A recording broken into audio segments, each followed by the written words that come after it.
আচ্ছা, আজকে আমরা ইংলিশ সেকেন্ডের ফুল গ্রামার অংশটা পড়ব। দেখো 1 নঙে কি বলছে। 1 নঙে হচ্ছে তোমার দুইটা জিনিস আছে, এগুলো হচ্ছে ক্লু।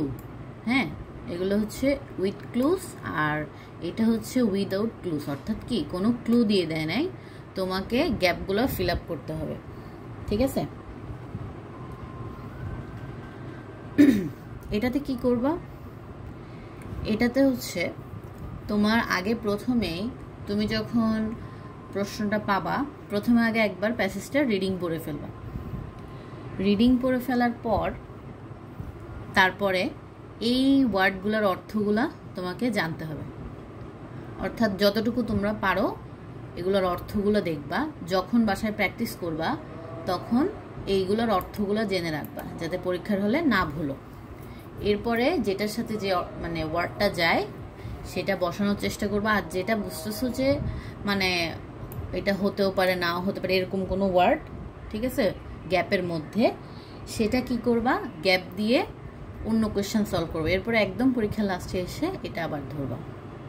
তবে এগুলোর জন্য হচ্ছে কোনো রুলস নাই, এগুলো তোমার বাসায় বেশি বেশি প্র্যাকটিস করতে হবে। তোমাদের যদি 1 থেকে 20 বা 1 থেকে 15-র মধ্যে বলে দেয় যে এই মডেল কোয়েশ্চেনগুলো পড়বা, ঠিক আছে, তাহলে ওই মডেল কোয়েশ্চেনের তোমরা যদি কেউ উইদাউট ক্লুজ আনসার করতে চাও তাহলে ওগুলো প্র্যাকটিস করবা। আর কেউ যদি উইথ ক্লুজ আনসার করতে চাও তাহলে বাসায় উইথ ক্লুজ প্র্যাকটিস করবা। প্র্যাকটিস কীভাবে করবা, প্রথমে আগে প্যাসেজ পড়বা, পরে কি বুঝছো ওইটা দেখবা, তারপরে বাংলা অর্থটা বের করার চেষ্টা করবা, এরপর ওয়ার্ডগুলোর বাংলা অর্থ বের করে করে পড়বা। প্র্যাকটিস করলে পারবা, অবশ্যই পারবা। হ্যাঁ, 1 নম্বরে হচ্ছে কোনো ধরনের রুলস নাই, জাস্ট বাসায় প্র্যাকটিসের উপরেই নির্ভর করতেছে। এরপর যাচ্ছি 2 নম্বরে। 2 নম্বরও সেম, বাসায় প্র্যাকটিস করতে হবে অনেক বেশি। কিন্তু 2 নম্বরে একটা টেকনিক বলে দিচ্ছি, সেটা হচ্ছে ধরো এই বক্সে তোমার যেগুলো থাকবে সেগুলো হচ্ছে তোমার সাবজেক্ট, সেগুলো কি সাবজেক্ট। আর মাঝখানের বক্সে যেগুলো থাকবে সেগুলো হচ্ছে তোমার ভার্ব। আর এগুলো তোমার এই বক্সে 3rd নাম্বার বক্সে যেটা থাকবে সেগুলো হচ্ছে কি অবজেক্ট বা এক্সটেনশন। হ্যাঁ, এক্সটেনশনই বলতে পারো, মানে কি ভার্বের পরে যা আছে বাকি অংশটা বসবে। এখন তোমার এখানে মেনলি কি বলছে, তোমার এখানে বলছে কি করতে, 5টা সেন্টেন্স বানাতে।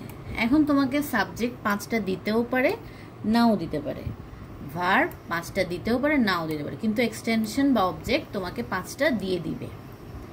এখন কোনটার সাথে কি বসাবে, আগে প্রথমে একটা সাবজেক্ট সিলেক্ট করবা, এরপরে এখান থেকে একটা ভার্ব সিলেক্ট করবা, এরপরে এখান থেকে একটা অবজেক্ট সিলেক্ট করবা।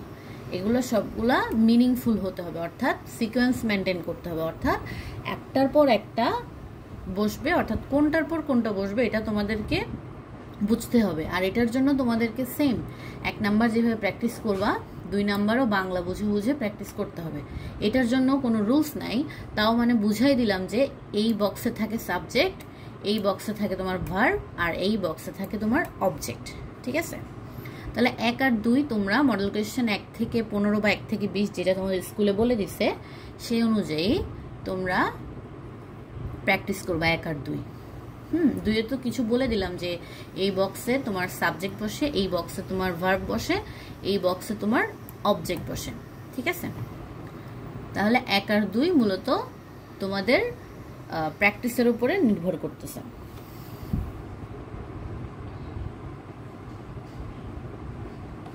আচ্ছা,